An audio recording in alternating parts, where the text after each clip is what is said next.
ஒரு தெருனாவே குழந்தைகளுடைய சத்தம் இருக்கும், ஒரு கூச்சல் இருக்கும். இன்னைக்கு என்னன்னா தொடர்ந்து ஒரு பெரிய அபார்ட்மெண்ட்ல கூட குழந்தைங்க சத்தம் போடாம அமைதியா ஒரு மொபைல் நோண்டி போயிட்டே இருக்காங்க.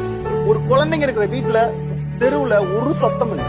இப்ப காலையில எங்க வீட்டுல சாப்பிடலன்னா எங்க அத்தை வீட்டுல போய் இட்லி சாப்பிடுவோம், எங்க ஆச்சி வீட்டுல போய் தோசை சாப்பிடுவோம், நொங்கு வாங்கி வச்சிருப்பாங்க, இளநீ வாங்கி வச்சிருப்பாங்க, இளந்த பழம், நவாப்பழம், கொய்யா மரத்துல ஏறி சாப்பிடுவோம். இப்படின்னு எங்க வாழ்க்கை முழுக்க மாங்கொட்டையில இருந்து மாங்கொட்டையை உடைச்சு உள்ள இருக்கிறத எடுத்து சாப்பிடுவோம்.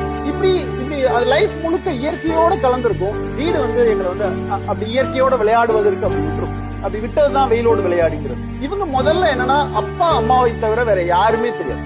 குழந்தைங்களுடைய கூச்சல், சந்தோஷப்படுறது, ஆச்சரியப்படுறது, இந்த குழந்தைமை இருக்குல்ல, மழை பெஞ்சிச்சுன்னா குழந்தைகள் அப்படியே எகிரி குதிச்சு ஓடி விடும். முதல்ல இந்த விஷயத்த மொத்தமா இந்த தலைமுறை தவற விட்டுச்சு. கால்ல மேக்சிமம் செப்பலே இருக்காது, ரப்பர் செப்பல் இருக்கும், அதுவே கிழிஞ்சிருக்கும், அதை ஊக்கு வச்சு தச்சு எடுத்து போட்டிருப்போம். செப்பல் இல்லாம போறதே சந்தோஷமா இருக்கும். ஒரு ஸ்கூல்ல